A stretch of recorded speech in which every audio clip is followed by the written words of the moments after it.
ಬೆಳಗಾವಿ ಜಿಲ್ಲೆ ಟಿಕಳವಾಡಿ ಕೆನರಾ ಬ್ಯಾಂಕ್ ಶಾಖೆಯಲ್ಲಿ ನಿನ್ನೆ ಹಮ್ಮಿಕೊಂಡಿದ್ದ ಡಿಜಿಟಲ್ ಜೀವನ ಪ್ರಮಾಣಪತ್ರ ಅಭಿಯಾನ ಕಾರ್ಯಕ್ರಮಕ್ಕೆ ಪಿಂಚಣಿ ಮತ್ತು ಪಿಂಚಣಿದಾರರ ಕಲ್ಯಾಣ ಇಲಾಖೆಯ ಅಧೀನ ಕಾರ್ಯದರ್ಶಿ ದೀಪಕ್ ಗುಪ್ತಾ ಚಾಲನೆ ನೀಡಿದರು.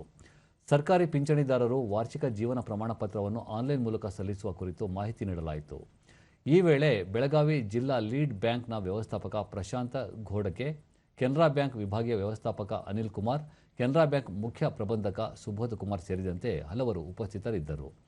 ಪಿಂಚಣಿದಾರರು ಕಚೇರಿಗೆ ಹೋಗುವುದನ್ನು ತಪ್ಪಿಸುವುದು ಮತ್ತು ತಡೆರಹಿತ ಪಿಂಚಣಿ ಪಡೆಯುವ ಸದುದ್ದೇಶದಿಂದ ಸಾರ್ವಜನಿಕ ಕುಂದುಕೊರತೆಗಳು ಮತ್ತು ಪಿಂಚಣಿ ಸಚಿವಾಲಯ ದೇಶಾದ್ಯಂತ ನವೆಂಬರ್ 1ರಿಂದ 30ರವರೆಗೆ ಡಿಜಿಟಲ್ ಜೀವಂತ ಅಭಿಯಾನ ಹಮ್ಮಿಕೊಂಡಿದೆ.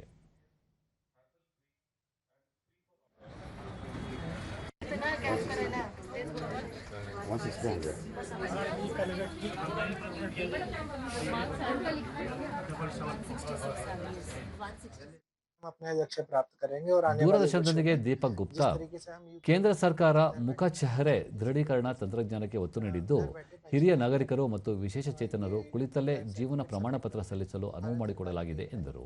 पेंशनर्स के ईज ऑफ लिविंग को सुनिश्चित करने के लिए है और इसी के लिए ये जागरूकता अभियान 2000 शहरों में भारत सरकार संचालित कर रही है, जिसमें हमारे सभी अधिकारी जी जान से जुटे हुए. ಸ್ವಾತಂತ್ರ್ಯ ಹೋರಾಟಗಾರ ರಾಜೇಂದ್ರ ಕಲಘಟಗಿ ಆನ್ಲೈನ್ ಮೂಲಕ ಜೀವಂತ ಪ್ರಮಾಣಪತ್ರ ಸಲ್ಲಿಸಲು ಅವಕಾಶ ಕಲ್ಪಿಸಿರುವುದರಿಂದ ಹೆಚ್ಚು ಅನುಕೂಲವಾಗಿದೆ. ಕೇಂದ್ರ ಸರ್ಕಾರಕ್ಕೆ ಧನ್ಯವಾದ ಎಂದರು. ಈಗ ನಾವು ಇಲ್ಲಿ ಬಂದು ತಗೊಳ್ಳೋಕ್ಕಿಂತ ಈ ಡಿಜಿಟಲ್ ಇಂದ ನಾವು ಮನೆಯಲ್ಲಿ ಕೂತು ನಿರ್ಣಯ ಮಾಡಬಹುದು. ನಾವು ಈಗ ನೋಡ್ರಿ ಮೊದಲು ಮೊಬೈಲ್ ಇರಲಿಲ್ಲ, ನಾವಿದ್ದಾಗ ಎಲ್ಲರೂ ಹೋಗ್ಬೇಕಂತ ಹೆಂಗ್ ಮಾಡಿದೆ. ಈಗ ನೋಡಿ ಮೊಬೈಲ್ ಇಲ್ಲಿಂದ ಲಂಡನ್ ಮಾಡಿ ಅಮೆರಿಕಾ ಮಾಡಿ ಎಲ್ಲಿ ಮಾಡಿ ನಡೀತಾ ಸರ್ ಮೊಬೈಲ್ ಬಂದ ಮೇಲೆ. ಹಂಗೆ ಡಿಜಿಟಲ್ ಇದ್ದನು ನಾವು ಮನೆಯಲ್ಲಿ ಕೂತು ಮಾಡಬಹುದು. ನಿವೃತ್ತ ನೌಕರ ಪ್ರಶಾಂತ್ ನಾಯಕ 2 ವರ್ಷಗಳ ಹಿಂದೆ ಸೇವೆಯಿಂದ ನಿವೃತ್ತಿ ಹೊಂದಿದ್ದು, ಅಂದಿನಿಂದಲೂ ಆನ್ಲೈನ್ ಮೂಲಕವೇ ಜೀವನ ಪ್ರಮಾಣ ಪತ್ರ ಸಲ್ಲಿಸುತ್ತಿದ್ದೇನೆ ಎಂದು ತಿಳಿಸಿದರು. ಸಬ್ಮಿಟ್ ಮಾಡಿದ ಮೇಲೆ ಫೇಸ್ ರೀಡಿಂಗ್ ಬರ್ತದೆ.